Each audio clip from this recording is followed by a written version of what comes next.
फक्त अल्प प्रमाणात सोनं आहे, याचा अर्थ दागिने सोन्याचं होतं पण त्याचं कॅरेट कमी होतं.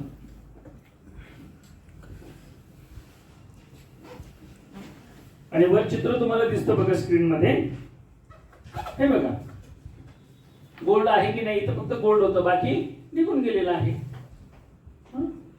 या पद्धतीने हे बघा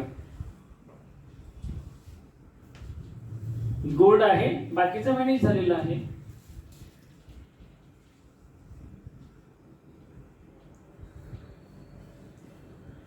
इथे सगळेच गोल्ड आहेत. आता आपण कॅरेट कसं काढायचं ते पाहणार आहोत. ठीक आहे, सोनं ओळखता येईल. आता आपण कॅरेट ओळखण्याचा प्रयत्न करू.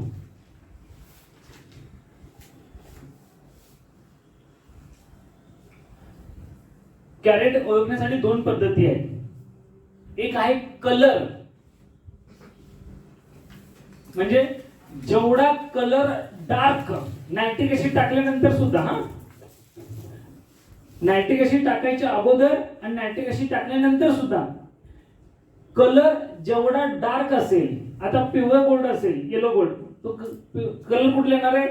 गडद पिवळा. जेवढा कलर दाट असेल तेवढं कॅरेट जास्त. जेवढा कलर फेंट होईल, म्हणजे पिवळापणा कमी होईल, तेवढं कॅरेट कमी. लक्षात आलं? हे व्हिज्युअल चालले आहे सर्व, व्हिज्युअल. प्रॅक्टिकल नंतर करणार आहे. पण जेवढी रबिंग केल्यानंतर ग्रेन साईज मोठी तेवढं कॅरेट जास्त. जेवढी ग्रेन साईज कमी तेवढं कॅरेट कमी. ग्रेन साईज म्हणजे ठिपक्यांची जाडी, पार्टिकलची जाडी जेवढी जास्त तेवढं कॅरेट जास्त. ओके, हे कसं पाहायचं ते मी सांगतो. पहिले ही स्लाइड समजावून घेऊ. सोन्यावर परिणाम होत नाही, तुमचं रिपीट करतो हा सर थोडं. सोन्यावर काही परिणाम होत नाही नायट्रिक ऍसिडचा. जर ब्रास आणि कॉपर असेल तर ग्रीन कलर किंवा ग्रीन बबल्स येतील. बबल हा शब्द का वापरलाय? नायट्रिक ऍसिड टाकल्यानंतर तिथे रिएक्शन होते म्हणून बबल हा शब्द वापरलेला आहे. सिल्वर असेल तर व्हाईट कलर, आणि जर्मन सिल्वर असेल तर पोपटी कलर. आलं लक्षात? हे तुम्हाला जाणवेल. पुढे गेल्यानंतर बिफोर ऍसिड टाकल्यापूर्वी आणि ऍसिड टाकल्यानंतर तुम्हाला या पद्धतीने दिसेल. ठीक आहे, ऍसिड पूर्वी आणि ऍसिड नंतर. काय स्लाइड मागे घ्या.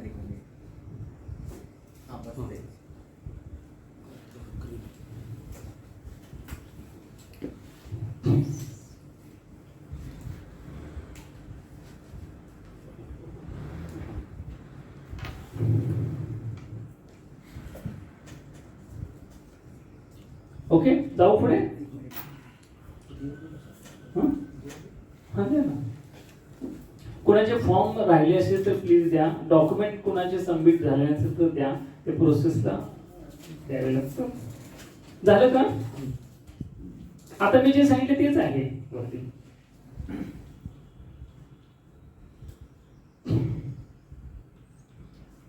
नायट्रिक ऍसिड टाकल्यानंतरच्या,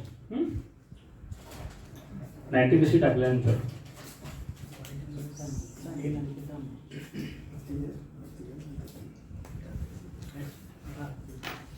रिपीट करतो. रेड गोल्ड असेल तर गोल्ड आणि कॉपर असणार त्याच्यामध्ये. येलो गोल्ड असेल तर गोल्ड कॉपर सिल्वर असणार आहे. ग्रीन असेल तर गोल्ड कॉपर झिंक असणार आहे. व्हाईट गोल्ड असेल तर गोल्ड कॉपर सिल्वर पॅलेडियम किंवा प्लॅटिनम असणार आहे. आणि त्याचं पर्सेंटेज काय असणार आहे ते वेगळं असणार आहे. कारण गोल्डचे प्रकारच वेगळे पडलेत. दागिने कसे बनतात? Yellow gold, white gold, rose gold, green gold, white, black gold, grey gold, blue gold, purple gold, एवढे प्रकार पडलेले आहेत गोल्डचे. एवढे प्रकार पडलेले आहेत. आणि कशामुळे झाले? सोन्याच्या दागिन्यामध्ये बेस मेटल आणि प्रिसियस मेटल वापरलेलं आहे, त्याचं हे पर्सेंटेज.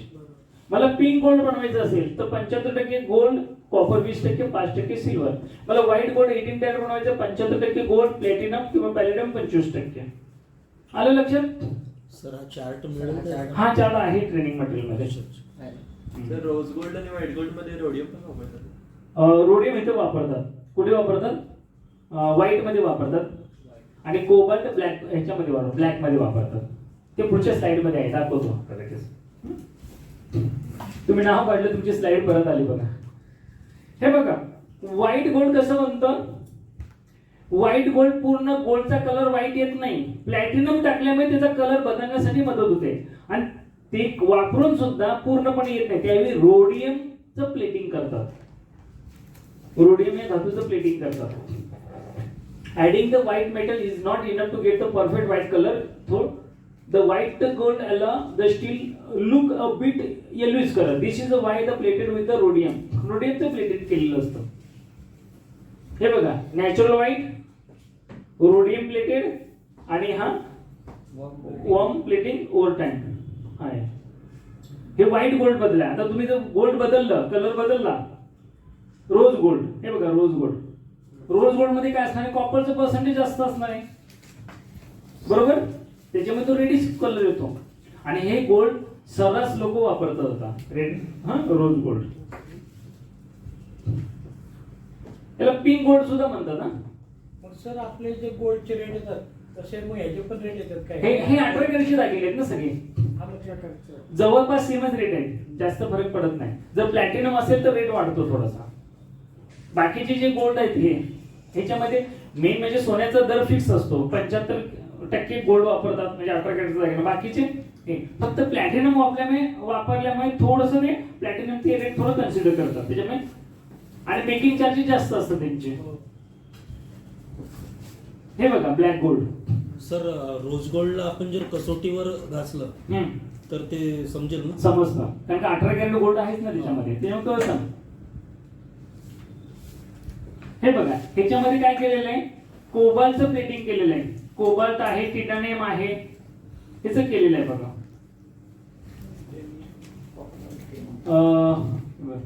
रोडियमचं प्लेटिंग केलेलं आहे. त्यानंतर नाही झालं तर कॉपर, कोबाल्ट आणि टिटॅनियम हे टाकलं जातं. आणि त्याच्यामुळे आणि हे कलर पूर्ण येत नाही या कलरला, कारण का 18 कॅरेटचा दागिना असतो तरी पण पूर्ण ब्लॅक रोडियमचं परत कोटिंग करून हिट करून ते लावलं जातं. आणि हा निघतो हा कलर नंतर निघतं. पण हे दागिने का वापरतात लोक, त्याची चोरी होत नाही, कोणी घेत नाही दागिने चोर करून विकत असं. त्यामुळे हे दागिने सहज तुम्हाला दिसतील. ते प्लेटिनमचे दागिने लोकांना माहितीच नाही ना ते दागिने असतात. ओके. रेड गोल्ड असेल, रेड गोल्ड तर कलर कुठला येणार आहे, रेडिश येलो. तो दागिना तुमचा असेल रेडिश येलो गोल्ड असेल तुमचा दागिना, तो 23चा दागिना असेल. आणि प्युअर गोल्ड असेल तर तो 24 असेल.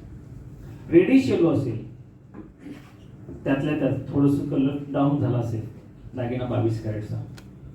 गरजेपेक्षा रेडिश झाला असेल तो 18, कारण का कॉपरचं प्रमाण जास्त आहे तिथे. ग्रेन साईज जर मोठी असेल तर कॅरेट जास्त. ग्रेन साईज जेवढी कमी आहे तेवढे कॅरेट कमी. मग ते कलर कसे ओळखायचे, एक एक्झाम्पल देतो. हे बघा तुमचा दागिना प्रॉपर समजा येलो गोल्डचा असेल असं कन्सिडर करा. हे बघा पूर्ण येलो दिसतो, तो दिसतो की नाही येलो. तुमचा दागिना असा दिसला पाहिजे. 23.5चा असा दिसतो, 23चा असा दिसतो, 22चा असा दिसतो, 20चा असा दिसतो, 18चा असा दिसतो. तुम्ही मला सांगा त्याच्यात आणि ह्याच्यात काय फरक दिसतो, तुम्हाला जाणवतो? तुम्हाला ह्याच्यात दिसणार नाही फरक. ह्याच्यात आणि ह्याच्यात तुम्ही बघितलं तर तुम्हाला नक्की थोडासा फरक दिसेल. हे जर नाही कळालं ह्याच्यात आणि ह्याच्यात बघा ना तुम्हाला दोन्हीचा फरक जाणवतो की नाही. हे थोडंसं काळपट आहे. काळपट म्हणजे काय, ज्यावेळी रबिंग करतो दागिना रबिंग करतो त्यावेळी 22 कॅरेटच्या दागिन्यामध्ये 8.33 सिल्वर आणि कॉपर आहे.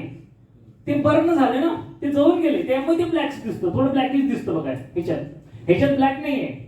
तुम्ही ह्याच्यात आणि ह्याच्यात बघितलं 18 कॅरेटच्या दागिन्यामध्ये 25% ऑलरेडी काय आहे, कॉपर आहे, ब्रास आहे किंवा कॉपर आहे, सिल्वर आहे, त्याच्यामुळे ब्लॅक दिसतो कलर. कारण प्युअरपणा त्यांनी सोडला नाही. सोन्याचा गुणधर्म प्युअर आहे तो सोडला नाही, परंतु तुम्हाला काळपट दिसतो तो. ह्याचा अर्थ जेवढं सोनं तुम्हाला गडद दिसेल तेवढी प्युरिटी जास्त. हे कशामध्ये रबिंग केल्यानंतर व्हिज्युअल इन्स्पेक्शन. नायट्रिक ऍसिड टाकलं तरी तुम्हाला असंच दिसणार आहे. नायट्रिक ऍसिड टाकल्याने तुम्हाला असा जर कलर दिसायला लागला, ह्याचा अर्थ आतमध्ये काय आहे, कमी कॅरेटचा दागिना आहे. हे तर कळालं कलरचं. कॅरेट ओळखायचं कसं. बरं, आता तुम्हाला मी एक वेगळं एक्झाम्पल देतो म्हणजे तुम्हाला समजायला सोपं आहे. तुम्ही जिथं बसलेला आहात ती फरशी घ्या तुमच्या पायातली. फरशीचं डायमेन्शन मला सांगा किती आहे. फरशीचं डायमेन्शन किती आहे. 2 बाजू. ही तुमची फरशी आहे बरोबर. 2 फूट बाय 2 फूट बरोबर.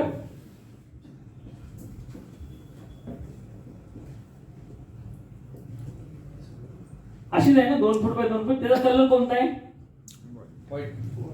व्हाईट कलर आहे म्हणजे हाच कलर आहे बरोबर.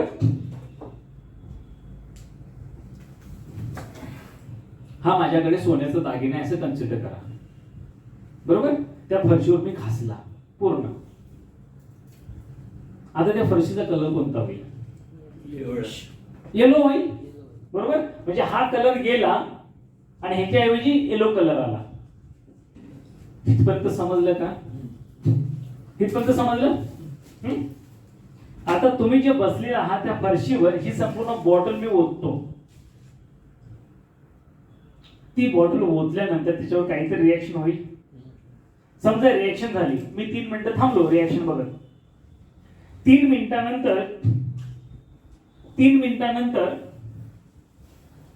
मिनिटानंतर मला काहीतरी स्पॉट दिसले.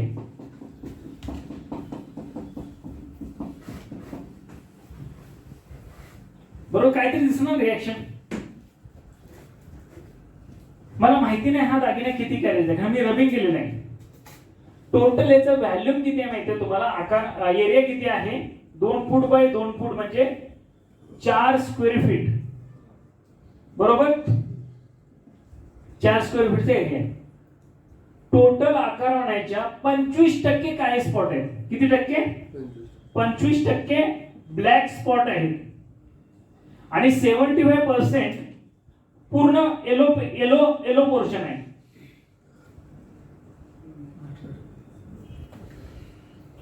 जर 75% येलो असेल आणि 25% ब्लॅक असेल तर ह्या दागिन्याचे कॅरेट किती. तर कॅरेट इज इक्वल टू 75 गुणिले 24 भागिले 100. उत्तर किती येतं. लक्षात आलं हे सकाळी शिकलोय. जर 75% भाग पिवळा असेल आणि 25% भाग काळा झाला असेल याचा अर्थ 25% जे बेस मेटल होतं ते जळून गेलं. 75% काय राहिलं. फक्त गोल्ड शिल्लक आहे. जर 75% गोल्ड असेल तर 75 गुणिले म्हणजे 75% काय आहे. टंच. 75% काय आहे. Finest percent. मग carat is equal to finest percent गुणिले 24 भागिले 100. लक्षात आलं फॉर्म्युला. सर एक डाऊट आहे हा. आता की आता जेव्हा तुम्ही केलं गोल्डला आणि सिल्वरवर ठेवलं, दोन्हीवर नायट्रिक ऍसिड ठेवलं तर दोन्ही दिसतात गोल्ड आणि सिल्वर नायट्रिक ऍसिड मधून, म्हणजे व्हॅनिश दोन्ही होत नाही. सिल्वर होतं ना. सिल्वर होते ना. तेवढं प्रॉमिनेंटली होत नाही ना. पूर्ण होतं. आणि ते नंतर सोडियम क्लोराईड टाकलं व्हाईट होतं. त्यामुळे चांदी ओळखते ते. चांदी ओळखायची पद्धत आहे ती. हे नाही आता गोल्ड मध्ये सिल्वर पण मिक्स असतं ना. 18 कॅरेट जर आपण घेतलं तर सिल्वर पण मिक्स असतं. 18 कॅरेट आपण लावलं आणि त्याच्यावर ते नायट्रिक ऍसिड टाकल्यानंतर जर ते पाणी लावलं तर ते व्हाईट पण दिसू शकतं. व्हाईट नाही. व्हाईट थोड्या प्रमाणात दिसेल एकदम, परंतु रिएक्शन होणार, ते व्हॅनिश होणार. तिथून पांढरं होईल कारण व्हॅनिश होईल. म्हणून नायट्रिक ऍसिड टाकताना अर्ध्या पोर्शनवर टाकायला सांगितले मी, पूर्ण पोर्शन नाही टाकायला सांगितले मी. कंपॅरिझन करायचंय. हे आपण कंपॅरिझन करतोय. हे ब्लॅक स्पॉट कशाबद्दल कंपॅरिझन करतोय. ही जी तुमची स्ट्रीप आहे या स्ट्रीपच्या फक्त अर्धा पोर्शन मध्ये तुम्ही नायट्रिक ऍसिड टाका. अर्धा पोर्शन तशी ठेवा ना. दोन्ही मध्ये कंपॅरिझन करा किती कमी झालं. इथं जर 25% कमी झालं असेल तर 75% जर गोल्ड असेल तर 75 गुणिले 24 भागिले 100. कॅरेट असंच काढायचं आहे आणि हे स्पष्ट डोळ्याने दिसतं. हा त्याला काही मॅजिक वगैरे काही नाही. समजा फक्त 4% ब्लॅक स्पॉट असतील, फक्त 4%. त्याचे कॅरेट किती? 23. 4% म्हणजे उरलेलं काय असणार आहे? 96% उरलेलं काय असणार आहे? 96 गुणिले 24 भागिले 100, 23 कॅरेटचा दागिना. समजा 8% असतील ब्लॅक स्पॉट तर 22 कॅरेटचा दागिना. जर 50% काळे स्पॉट असतील आणि 50% येलो असेल दागिना 12 कॅरेट. कॅरेट लक्ष झालं? आणि हे जे मी म्हणतोय ते आपण प्रत्यक्षात करून बघणार आहोत. जेवढं सांगितलं ते करून बघू ना आपण. येलो गोल्ड असेल तर रिच येलो कलर दिसला पाहिजे तुम्हाला. रिच येलो म्हणजे कसा? असा रिच येलो कलर. 24 कॅरेटचं ते मेटल आहे. दागिना 24 कॅरेटचा नसतो. दागिना तुम्हाला बनतो इथून दागिना बनतो. 24 कॅरेटचा दागिना मी तरी आता माझ्या आयुष्यात पाहिला नाही. तुम्ही कुठे पाहिलाय? हा, वेटनी नाही बनत 24ची.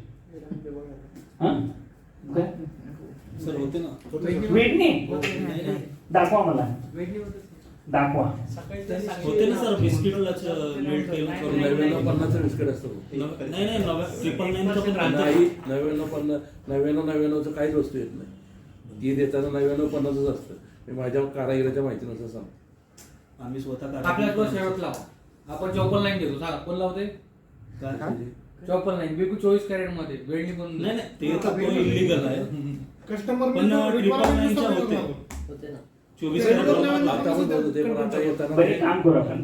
माझं बोलण्याचं तात्पर्य असं आहे की बनवायचं झालं तर आपण बनवू शकतो. हा, बनवू शकतो. तर उद्देश काय? वेडणी जर बनवली तर जास्त काळ टिकणार नाही. 2-3 वेळा जर कस्टमरनी जर समजा काढली घालली तर ब्रेक होईल. मग मजबूती नाही राहणार. हा? मजबूती नाही मग आपण तशी वेडणी बनवत नाही. उद्या कस्टमरची कंप्लेंट आपण ते विकायसाठी करतोय. आपण हा प्रूव्ह करायला सांगत नाही की बनवून, म्हणजे मी काय सांगतोय हे आपण हे कशासाठी चाललंय आपलं की 99% दागिना बनत नाही कारण तो ब्रेक होतो आणि ब्रेक झालेला कोणी घेत नाही. म्हणून आपण दागिने कुठले बनवतो? 23चे बनवतो, 22चे बनवतो, 18चे बनवतो. दागिने बनतात कितीचे? आणि भारतामध्ये जे दागिने बनतात ते जवळपास 70 ते 80% 22चेच बनतात. 18चे कुठले दागिने बनवतो? ज्या दागिन्यामध्ये स्टोन आहे, ज्या दागिन्यामध्ये डायमंड आहे, ज्या दागिन्यामध्ये लाख आहे, ते सगळे दागिने आपण इथे बनवतो. 18चे बनवतो. 22चे दागिने कुठले बनवतो? मंगळसूत्र, हातातली अंगठी, कडा, लेडीजचे अंगठी सगळे आले, चेन, हा, ब्रेसलेट. हे काय इथं काय बनवतो? हातातल्या बांगड्या ज्या हाताने बेंड होतात, बेलपान, पुतळ्या, ते 23च्या जुन्या, ते 23च्या बनवतात. 23.5 ची काय बनवतो आपण? वेडणी. म्हणून आपण मेकिंग चार्ज लावतो त्याला.